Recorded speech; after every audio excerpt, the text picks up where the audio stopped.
This is Ed McMahon along with Doc Severinsen and the NBC Orchestra inviting you to join Johnny and his guests, Charles Nelson Riley, Bo Derek, Pete Powden, author Mickey Ziffrin, and from the San Diego Zoo, Joan Embry. And now, ladies and gentlemen, here's Johnny. Good day, YouTubers. Welcome back to another bottle digging recap / cleanup here. And in this old video, we're going to look at the bottles from the previous two digging videos. It was a two-parter. Well, actually, it's a three-parter.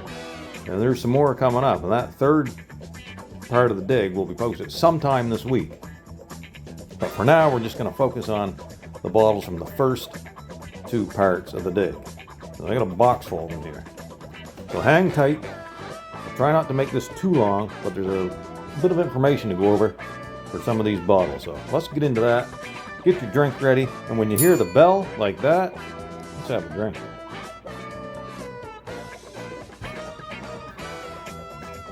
The captain is in the house. All right, let's get started. So first up, I'm just going to grab this one here. Check it out. No embossing on this one. It's a nice shaped bottle. See that? And on the base is the Dominion glass mark. So Dominion glass is after 1928. This is a blown bottle with a tooled lip. So there you go. Still being blown in 1928. That's right. Here's another slicker. Some sort of extract bottle. It is manganese glass. I can see it starting to turn. I don't think you'll be able to see it here though on camera. Maybe a little bit. I set it down beside that one. You might be able to see. See how it's a different shade than that one? It's got a lavender hue to it. Alright, next up folks is going to be this one here. And it is busted up, but I kept it anyways just because I wanted to look it up. But I don't know if I have one of these in my collection or not. But it is tool top. See the seam ends right there. It's blown. It's probably right around the turn of the century, 1900. Wine of Rennet. So I kept that just to check it out. Oh, and I got a sheet here full of notes too. So let's see what that says. I got Rennet coagulates milk. So that's what Rennet does. And it's this here is used to make a dessert called junket. Junket. So check that out and get some more info online if you're interested in that. Junket. Dessert called junket. Alright, doesn't sound very good, but maybe it is. What else we got here? There's a 3-in-1 oil that come out. That's a machine-made bottle, probably from the 1920s or late 19-teens. It's consumer glass mark on the base. That's a pretty good size 3-in-1 oil. Usually there's little tiny ones. No color yet though. Next up, how about this one? The Thomas A. Edison. This was a nice bottle. Made in USA. And it says special battery oil, Thomas A. Edison, Incorporated. Primary Battery Division, Bloomfield, New Jersey, USA. Now it's got some nice cursive writing up here. See that? Thomas A. Edison. That's pretty nice. Okay, so I got some info on this one. In 1911, Edison changed the name from the Edison Manufacturing Company to Thomas A. Edison Inc., which is what this bottle here is. Now, bottles were made in Orange, New Jersey up until 1915 when a fire destroyed the operation. It then moved to Bloomfield, New Jersey. Therefore, we know that this bottle was made after 1915 because it says it's from Bloomfield. Where does it say that? It says here somewhere, right here on this side. Bloomfield, New Jersey. So they started making them in Bloomfield in 1915. Nice bottle. And it is machine made.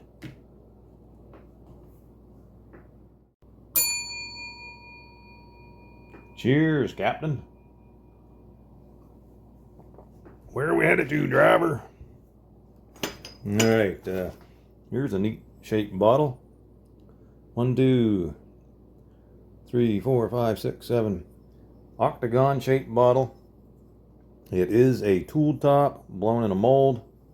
No embossing on it though. Neat shape. Stand that one up. There's this insulator. Beautiful color. You can see there is some pitting on it. And somebody suggested to check it out more thoroughly to see if there's any marks, maybe just a letter or a number or something. I've looked with the magnifying glass and absolutely nothing. No marks at all on that bad boy. What else we got here? Okay, Johnson's American Anodyne Liniment. This is a newer one, probably from the 1920s. Look, it's got a flat or a bump there, fisheye I guess they call them. Johnson's American Anodyne Liniment. Dominion glass, well there you go. So after 1928. I find lots of those around this area. And there's a Heinz 57 glass stopper. That's a nice blue color, icy blue.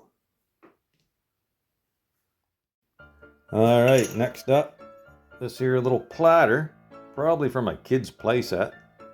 Got birds on it. I thought there might be a dragon on it. But yeah, probably from a kid's playset. Back when kids were a little more innocent, maybe. Kids nowadays think they're cats and dogs and everything else. What do you guys think about that? I know this one guy told me the other day he thought he was a goat. And, he's always thought he was a goat ever since he was a little kid.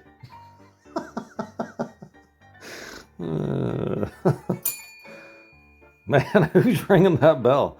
I think it must be John ringing that bell. Cheers. This one is made in Japan. It's in pretty good condition other than that little neck right there. Ever since he was a little kid, he thought he was a goat. Yeah, we're getting some color in there now, folks. Well, there's another stopper. This is just a plain one. Lots of bubbles in it. See how it's rough right here on the end of these? These are made in strips and they just snap them off the line. That's why that's kind of rough on the end. It's not broke, it's just the way they are. Snap them off. Alright, we got a few more bottles here. Let's look at this one here. This is that one that I thought might be a perfume, and it probably was. It's got a lip chip there, which is a shame. Would have had a fantastic stopper, I'm sure. But see, there's a pattern or design in every corner of it. See that? On the shoulder and on the heel.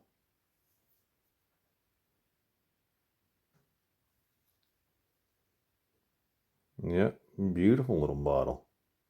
See how it's all frosted in there? That's why I'm sure there was a stopper to it. Nice little bottle. Shame about that lip chip. Set that one down. Next up, let's go with this Moxie soda bottle. That's a nice bottle, don't you think? And it is going to be dated. What is that? A 6?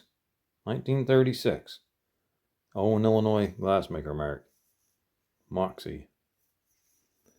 There we go. Yeah, we're getting some color in there. Getting some color. And here this one is. And it's definitely turning a nice lavender color. Lots of manganese in that one.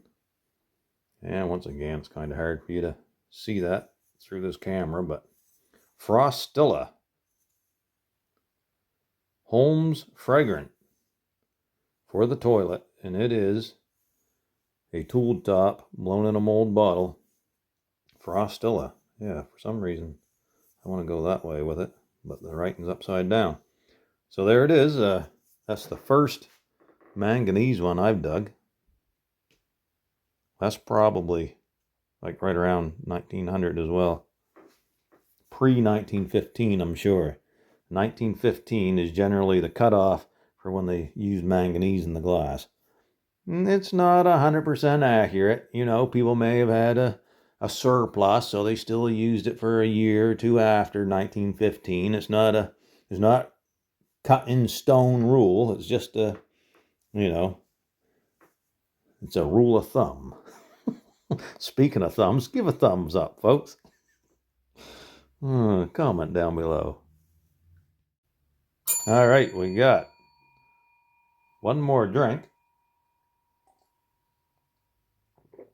God, I barely even touched that. But we got 3 items left in the box here. Let's go with this one here first. Dr. Chase's syrup of linseed and turpentine. Edmondson, Bates and Company. This one is machine made. Well, it's just got a number on the base, 456. Check it out. 456. So Chase's syrup of linseed and turpentine. Cure for bronchitis, asthma, and the common cold. And it contained henbane, which is a narcotic plant. And they used to roll the leaves into cigarettes and smoke them for asthma and respiratory issues. But you could get all that right here in one concentrated form in Chase's syrup of linseed and turpentine. Don't let your cold run away with you. What's next? Okay, let's have a look at this. Look how nicely that cleaned up. Some of these little pieces here are gone off it though. As you can see, there's a bunch missing along this side. Like little flowers. And of course the top is broke. But think how nice that would look if I got the tile saw and cut that off right around that rib there. It'll look nice. I've got a few items now that I could use the tile saw on, so I think one of these days I'll grab that, borrow that, and I'll cut some items up here and square them off. One bottle to go, folks. Don't go anywhere. Let's see it through. Yep, somebody is definitely on the bell tonight. I remember last year doing these, I would have had 2 or 3 drinks gone by now. I must be getting better at this. Here's this lovely Nerviline, but look at the color on that. Wow.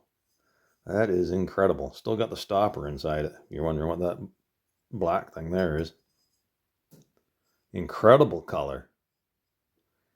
Electrifying.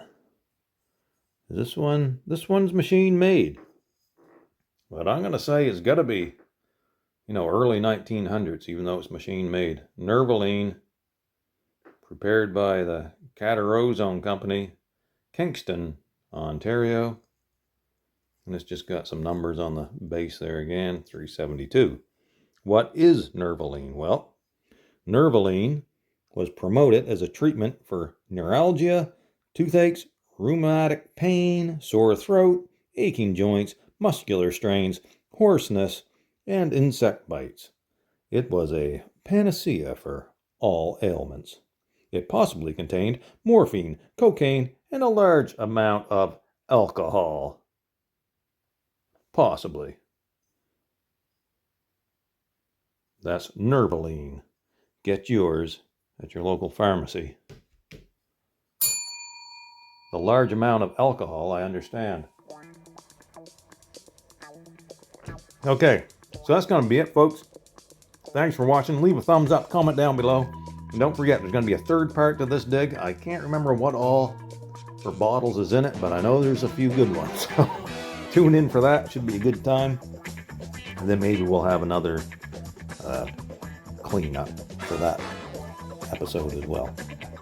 Thanks for watching. Have a great day, everybody. Where are we headed to, driver? No man's land. Oh, okay, they're going then. We got a damn good show for you tonight. What do you say, Jane? Yeah, we got a damn